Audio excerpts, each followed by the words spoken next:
Hey everyone, LWJ here, and well, I got a few minutes here. I'm gonna go ahead before I head up around the corner up the way to the house to go to bed and get some sleep because I gotta get up in work in the morning. I'm gonna say that I'm gonna give you guys a movie review, and it's because at technically today is Wednesday, July 27th. And on Tuesday, July 26th, I went about a mile that way and saw Star Trek Beyond. And I'm going to say, first of all, I'm going to spoil a bit of it, so this is your spoiler alert. And I'm planning on making a video about that kind of bullshit, so yeah, this is going to be fun. Anyway, I, like I said, I went and saw it, and I liked it. It was a good mix of action, comedy, and, well, feels. Feels because they did not one, not two, but three tributes to the late Leonard Nimoy, the original Spock of Star Trek. The first one, after the first part of after the first mission of the of, of the movie, Spock gets a message from, a group of Vulcans deliver a message to Spock, and he is informed that Spock Prime, had passed away, Ambassador Spock. The other one, it was after everything happened, the main thing happened in the movie. He was going through Ambassador Spock's stuff. It said it was a box. It was said property of Ambassador Spock. He came across. I'm gonna use my DS as a visual aid. Thing that was like a little electronic gizmo, I guess you could say it. And he flipped it open, and it showed the original cast from one of the previous, I would say one of the original cast movies. I'm guessing 5, maybe 6. 5 Star Trek 5: The Final Frontier, or 6: The Undiscovered Country. But it showed all of them on the bridge of the Enterprise. I mean, Leonard Nimoy, George Takei, Walter Koenig, William Shatner, James Doohan, DeForest Kelly, and Michelle Nichols, all on there. And to me, it was just like nice tribute. And then finally, the last one saying, "In loving memory of Leonard Nimoy." And then, of course, I started to tear up, but the next one, 2 words, I lost it. It said "for Anton," because it is one of the last films of young Anton Yelchin, who played for Star Trek Into Darkness, and Star Trek Beyond, played Pavel Chekhov.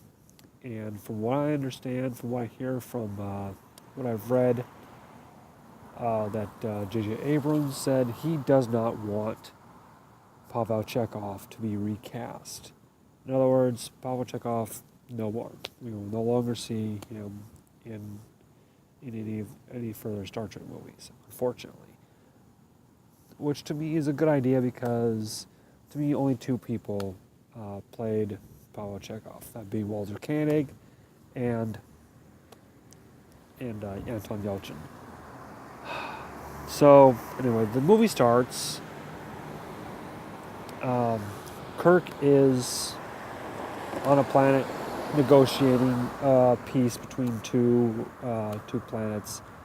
He brings them this. He brings this race this artifact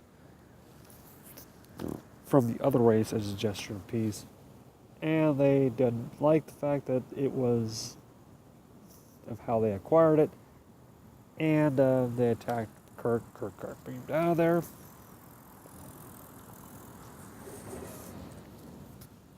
They stored the artifact on the Enterprise, and Enterprise went to a starbase. Can't remember the name of the starbase, but it was a huge, huge starbase. Space station, starbase, whatever. I mean, it was like an entire, as McCoy said it looks like a giant snow globe about ready to break. And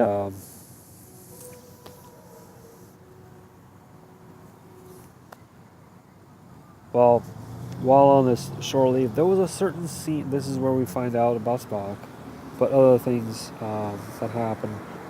One of them is something that I thought I would be a little angry about, but it was subtle, but it wasn't, as overblown as I thought as blown as I thought it would be, and that being the fact that Sulu was gay. Do I like the fact that they chose Sulu?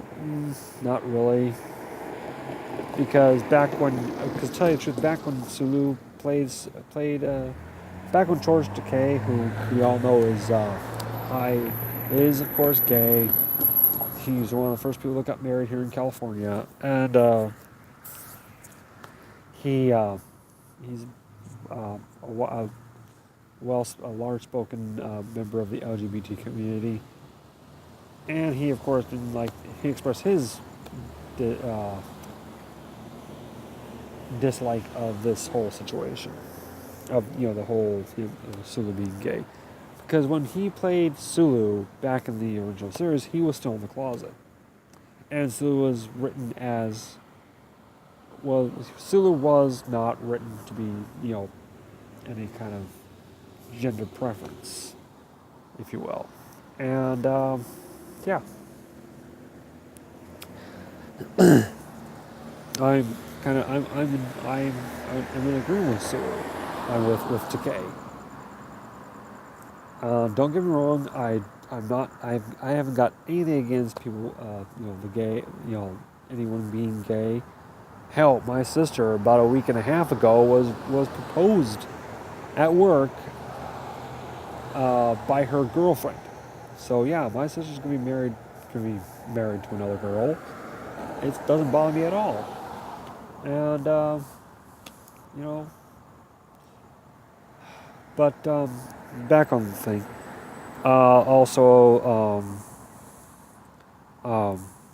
Kirk was offered the job of vice admiral, and would have been in charge of the the space station. Well, he went on They ended up finding out that there was a ship came along, and there was an individual on board who supposedly escaped from a planet that was covered by a nebula, and I was like, that does not seem right. It didn't. It wasn't, because she said that her crew was there, and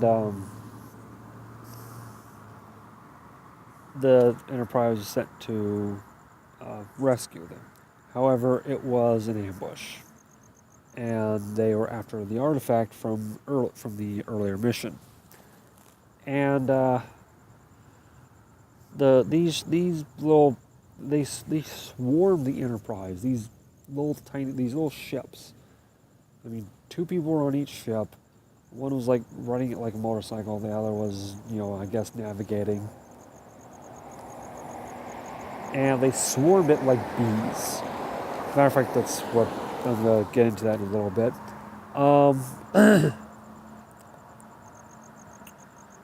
And the whole ship was just... The Enterprise was just total. It was completely wrecked. The warp nacelles were taken off, taken off. The main hull of the ship, gone. And the saucer section They separated the salt section from the little connector, and that went down to the planet.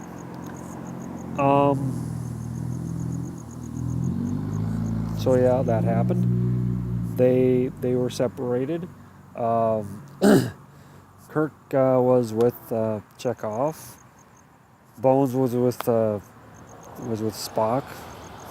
Always cracks me up when you see those two characters together, whether it be from the original series or this new series, whether it be from the original cast or this new group. It's just the way that they play off each other. The way that Kelly and Nimoy played off each other was just brilliant, and the way that Urban and Kinto play off each other is just as great. So yeah.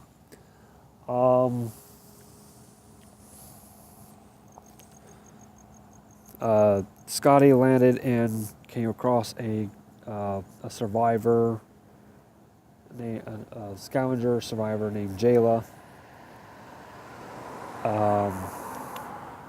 Uhura and Sulu were captured along with some more members of the crew. And that, I believe, is it. Yeah. Well, all but the two that were captured decided they were going to go in and rescue them, as well as the crew. And trying to think what else. That's basically it. They get away. They end up on, Jayla had been living on a derelict ship, a ship that crash landed on that planet, called the USS Franklin. It was one of the earliest ships of the Federation. Well, of the Federation. And it was commanded by a soldier from before the Federation. He crash landed there. Ended up actually changing his name to Krull. He is the nutcase. So,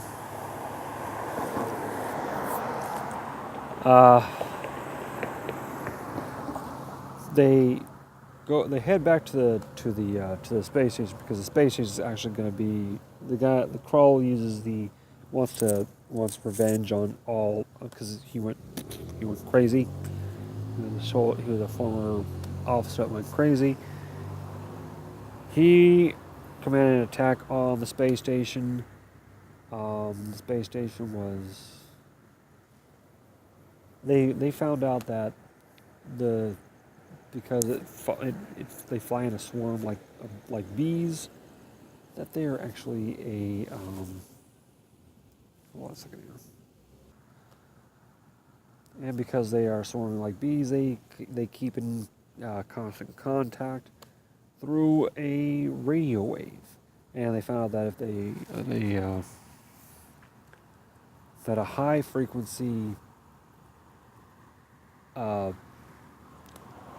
broadcast over their communications would disrupt them. In other words, loud music. Now early in the series, when Jayla was working on something on the Franklin, she was playing some music. Well, they figured that they could use that to broadcast it, and to tell you the truth, I think they picked the perfect song to disrupt this whole thing.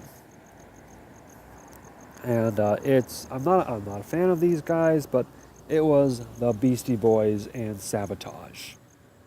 I was like, oh my God, you can't pick a better song than that.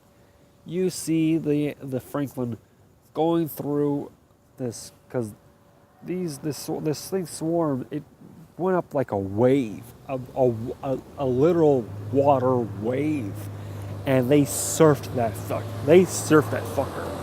playing Sabotage, and it worked. All but three of these individuals, all but three of those ships were destroyed. One, of course, being Krull. They took out the other two. Oh, actually, no, four. There was three of Kroll and two of his men, and one was commandeered by Bones and Spock. They they followed him in there, took out two of them. Kroll was going to a ventilation shaft to unleash a weapon that was going to just completely take people out.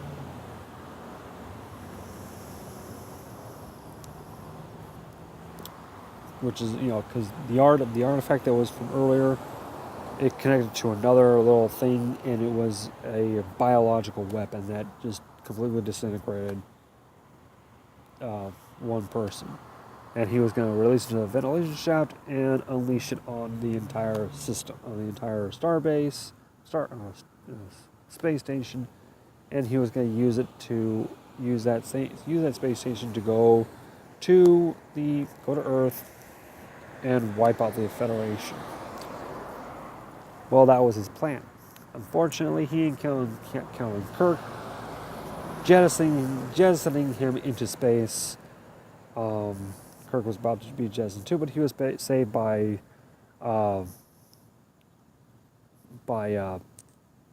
Bones and Spock. Everything's all right. They celebrated. They celebrated Kirk's birthday. Everything went well, and Jayla, after some coaching by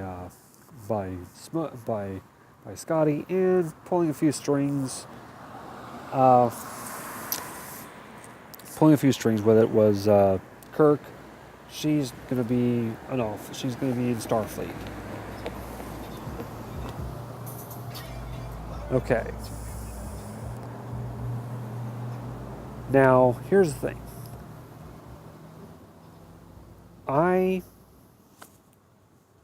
The story itself is original. However, they did do some things that are reminiscent of some of the previous movies. Actually, no, the story isn't original. I'm going to get into that in a bit. But, for Star Trek, it's original. But for movie-wise, it's not. Because I've seen this kind of story. I saw this kind of story before. I'll explain that when I get to it. Now, I guess you can say callbacks to previous films. Destruction of the Enterprise. Star Trek 3 and Star Trek Generations. Star Trek 3, The Search for Spock, and Star Trek Generations. The Enterprise from the original series was destroyed, and the Enterprise D was destroyed at the end of Generations. Also, they did that whole, separating the saucer section, landing it on the planet on the saucer section.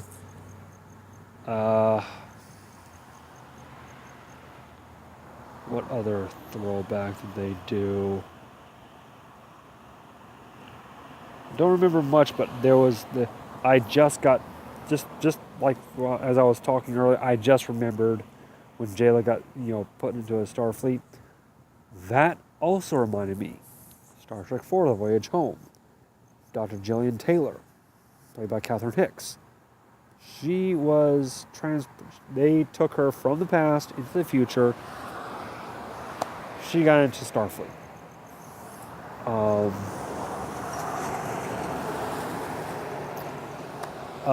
But the movie that I think the whole plot kind of copied, Apocalypse Now. That movie was basically Martin Sheen plays a soldier who got a group of soldiers together to go into the jungles of Vietnam to get a U.S. Army, a U.S. military man who went crazy and get him out. That is pretty much That's pretty much what happened there. That's pretty much happens. Eventually, what happens with Star Trek, with Star Trek Beyond, the plot. Former officer goes nuts. He wants revenge.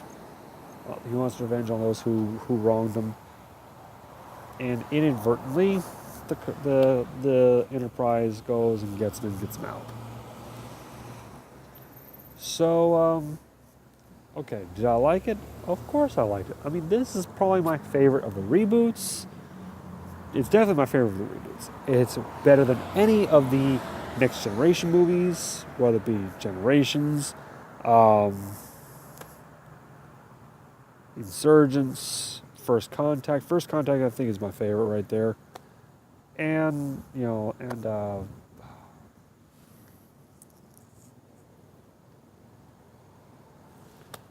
was that?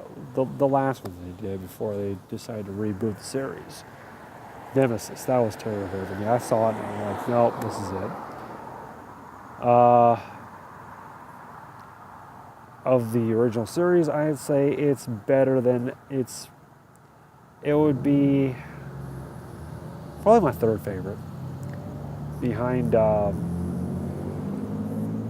because my favorite is Wrath of Khan. Second favorite would probably be Voyage Home. And of course, this would be my third favorite.